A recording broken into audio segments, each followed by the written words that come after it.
জয় মাতারা, জয় মাতারা, জয় মাতারা। আজকে হ্যাপি নিউ ইয়ার 2026, বছরের প্রথম দিন। হ্যাঁ, এই নববর্ষের প্রথম দিনটি এবং পুরো বছরটি আপনাদের জীবনে সুখ এবং সমৃদ্ধি নিয়ে আসুক। আজ আমরা চলে এসেছিলাম মা তারার চরণে, আর মা তারার চরণে আমরা এসে খুবই মন থেকে আনন্দিত হয়েছি, কারণ শুভ নববর্ষটি যদি ঠাকুরের চরণে কাটানো যায় তাহলে এর থেকে ভালো কিছু হয় না। তো আমরা যে হোটেলটায় ছিলাম একটুখানি দেখে নাও, একটু রেস্টুরেন্টটা একটু দেখে নাও, আর একটু বেরোবো, ঠাকুরের চরণে দর্শন করব, ঠাকুরের পায়ের তলায় থাকবো। তো সবাইকে আবার বলছি হ্যাপি নিউ ইয়ার। সবাই ভালো থেকো, ভালোভাবে দিনগুলো কাটাও, আর একে অপরের সাহায্য করো, যেন সবাই সবারই হাত ধরে সুস্থভাবে এগিয়ে যেতে পারি, এটাই ভগবানের কাছে প্রার্থনা। তো এখন আমরা একটুখানি বাইরেটা ঘুরবো। তো ঘোরার জন্য আমরা বেরোচ্ছিলাম হোটেল থেকে। তো বেরোনোর পর আসলে এখানে আসলে হোটেলের মধ্যে বন্দি থাকতে না ভালো লাগে না, মনে হয় যেন মা তারার চরণে কতক্ষণে যাব। মন্দিরের ওই অ্যাম্বিয়েন্সটার মধ্যে, মন্দিরের ওই চত্বরে, মন্দিরের ওই যে চাতালে বসে মায়ের চরণে বসে থাকতেই যে শান্তিটা আসে, সেই শান্তিটা অন্য কিছুতে নেই।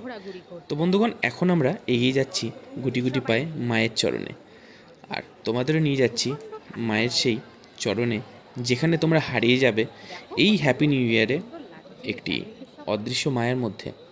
মায়ের ভালোবাসা, মায়ের আশীর্বাদ তোমাদের সবার উপর বিরাজ করুক, এটাই আমি ভগবানের কাছে প্রার্থনা করব। আর লোক এসেছিল অনেক, এত লোক এসেছে এই 31 এবং 1 জানুয়ারি উপলক্ষে। এত লোকের সমাগম হয়েছে, এত দর্শনার্থীর সমাগম হয়েছে যে রাস্তা দিয়ে হাঁটা খুব মুশকিল হয়ে যাচ্ছে। তাও এটাই ভালো লাগছে যে এত লোক ঠাকুরের চরণে এসেছে, এটাই সব থেকে দেখে কত ভালো না লাগছে। আর দোকানগুলো দেখো, আলোকসজ্জায় চকচক করছে প্রত্যেকটি দোকান। মায়ের কাছে আসলে একটা জিনিস খুব ভালো লাগে, মায়ের যে প্রসাদী, যে প্যারা, এই প্যারা আমার খুব প্রিয়। এই প্যারা তোমাদের কার কার প্রিয় অবশ্যই জানাবে। তো মায়ের মন্দিরটি তোমরা সবাই দর্শন করো, কত সুন্দর না লাগছে মায়ের মন্দিরটি। গুটি গুটি পায়ে এখন মায়ের মন্দিরে যাব আস্তে আস্তে, আর ঠাকুরের চরণে একটু সময় কাটানোর চেষ্টা করব। শুভ নববর্ষ হয়ে উঠুক ভগবানের চরণে আনন্দময়, আর এই আলোকসজ্জার মতোই চকচক করুক প্রত্যেকটি ব্যক্তির জীবন। তো সবাই দেখো পুজো দিয়ে মায়ের কাছ থেকে বেরিয়ে যাচ্ছে, আবার কেউ কেউ মায়ের কাছে আসছে পুজো দিতে। মায়ের কাছে আসতে পেরে নিজেকে সত্যি ধন্য মনে হচ্ছে। দেখো কত সুন্দর লাগছে। এটা হচ্ছে আমরা সন্ধেবেলা একটু ঘুরতে বেরিয়েছিলাম, মায়ের স্থানেই ঘুরছিলাম।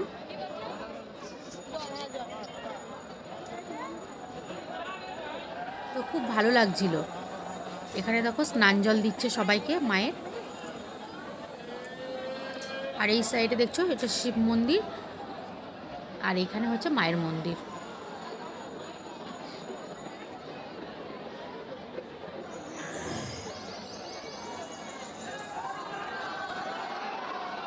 তো মহাদেবের মূর্তি তোমাদের আমি দর্শন করাবো, তার আগে তোমাদের একটু ঘুরিয়ে আনি সামনে থেকে।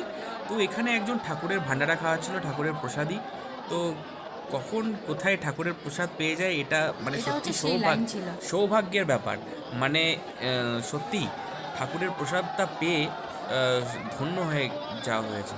মানে এত সুন্দর প্রসাদী, অমৃতর মতো দুর্দান্ত স্বাদ ছিল।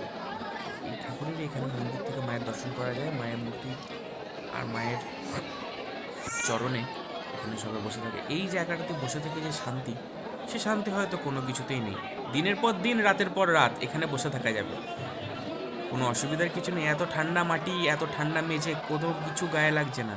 ঠাকুরের স্থানে গিয়ে সত্যি বলতে একটু শীত করছে না, মনে হচ্ছে যেন এই ঠান্ডা মনটা এত মাটি, আনন্দ লাগছে কি বলবো। মনে হচ্ছে এই ঠান্ডা মাটি, ঠান্ডা মেঝেই মহামৃত।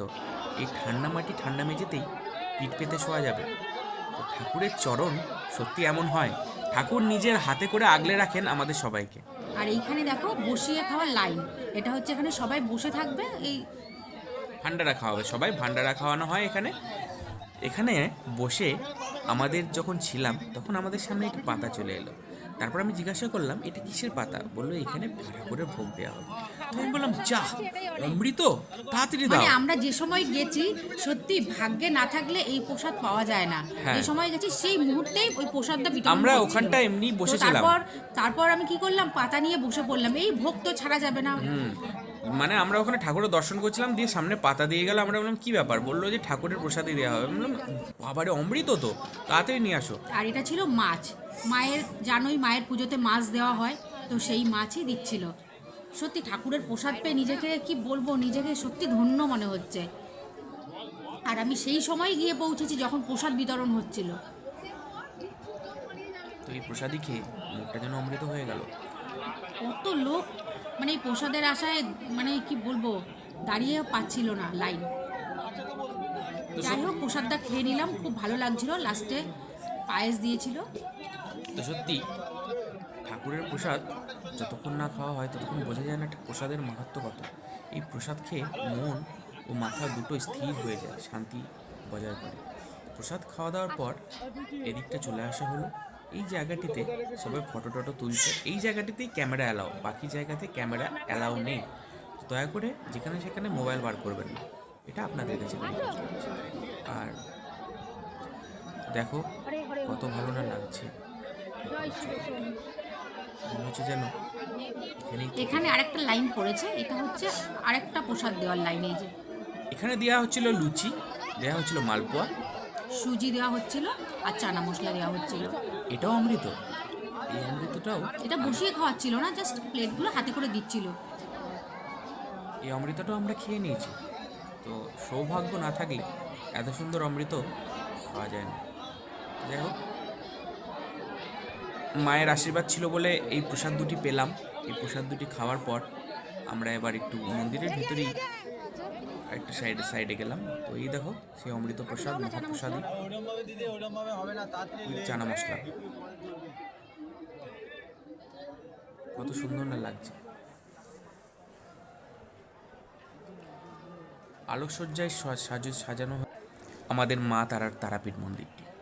তো তোমরা সবাই আসো আর মায়ের চরণে হারিয়ে যাও। শুভ নববর্ষটা এবারের হোক একটাই প্রাণ নাও ঠাকুরের চরণে। অনেকজন তো অনেক জায়গায় যাও, কিন্তু এবার একটু আমার রিকোয়েস্ট, তোমরা ঠাকুরের চরণে 2026টি শুরু করো। এটা আমি তোমাদের কাছে আমাদের নিবেদন। নতুন বছরটা মাকে দিয়েই শুরু করলাম। এ দেখো আমরা সব বন্ধু বান্ধবরা মায়ের চলে স্থানে এসেছি। চলে এসেছি। ঠাকুরের মহা অমৃত চরণ দর্শন হলো, আর ঠাকুরের পায়ের তলায় মাথা ঠেকলাম।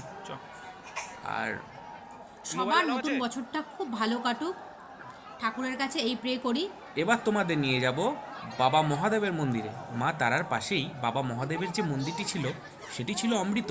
ওখানে গিয়ে আমার মনটা এনার্জাইজ হয়ে গেল। মনে হলো শিব ঠাকুরের পায়ের তলাতে সারা জীবন বসে থাকি। বাবার মাথায় জল ঢালার সৌভাগ্য হয়নি ঠিকই, কিন্তু বাবার সামনে বসে থাকার সৌভাগ্য, এটাই তো অনেক। আর কি চাই? মহাদেবের আশীর্বাদে সবাই সুস্থ থাকো, ভালো থাকো। জয় শিব শম্ভু, হর হর মহাদেব। তো দেখো বন্ধুগণ, এখানে একজন বয়স্ক মানুষ, তিনি বাবার মাথায় জল ঢালছেন। আমি বাবার পায়ের যে হলুদ ছিল সেই হলুদটি মাথায় মাখলাম। এই হলুদ বা কজনে পায়, বাবার ভাগ্যে সামনে, না থাকলে পাওয়া যায় না। বাবার সামনে বসে থাকার যে মানে যে যে 2 মিনিট আমি বসলাম, সেটাই আমার কাছে মানে সারা জীবনের একটা মানে মানে একটা কি বলবো, সারা জীবন আমার কাছে অমর হয়ে থাকবে। বাবার পায়ের তলে যে 2 মিনিট বসতে পেরেছিলাম। তো বন্ধুগণ, তোমরা এবার কোথায় কোথায় যাচ্ছ জানাও। কেউ কেউ কি তারকেশ্বর গিয়েছো, কেউ কি তারাপীঠ গিয়েছো, কেউ কি মা কামাখ্যার কাছে গিয়েছো, কেউ কি সিদ্ধিবিনায়ক গিয়েছো, কেউ কি কঙ্কালীতলায় গিয়েছো। তো কে কোথায় গিয়েছো অবশ্যই জানাও। আমি চাই 2026টি শুরু হোক বাবা মায়ের চরণে, ঠাকুরের চরণে, ঈশ্বরের নামে সমর্পিত হোক এই বছরটি। তো ভালো থেকো, সুস্থ থেকো।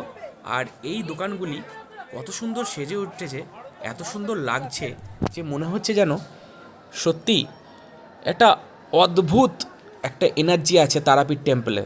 তোমরা এখানে না আসলে সেটি ফিল করতে পারবে না। দূর থেকে তোমরা মোবাইলের মাধ্যমে দেখে বা অনুভব করতে হয়তো পারবে না, কিন্তু এই মন্দিরের মধ্যে আসলে তোমরা যে এনার্জিটা ফিল করতে পারবে, সেই এনার্জিটা আর কোথাও পাবে না। আর বিশেষ করে মা তারার মন্দিরের পাশে গেলে, মা তারার মূর্তির সামনে গেলে যে একটা অদ্ভুত এনার্জি, তোমরা পজিটিভিটি ফিল করতে পারবে যে হ্যাঁ একটা কোথায় যেন এলাম, একটা একটা কোথায় যেন এলাম। সত্যি মনটা তখন হালকা হয়ে যায়, মাথা কাজ করে না, মনে হয় যেন আমার মাথার মধ্যে কোনো স্মৃতি নেই, আমি সব ভুলে গেছি। প্রত্যেকজনের সাথে আশা করছি এরম হয়। তো যাই হোক বন্ধুগণ, জয় মা তারা বলে এবার ভিডিওটি শেষের দিকে নিয়ে যাব। আর এটাই আশা করব তোমরা সবাই ভালো থাকো, সুস্থ থাকো। আর এই মায়ের অমৃত বানানো হচ্ছে, এই অমৃতটার জন্যই তো বারবার তারাপীঠ ছুটে আসা। তো এই অমৃত কার কার ভালো লাগে অবশ্যই জানাবে। ধন্যবাদ।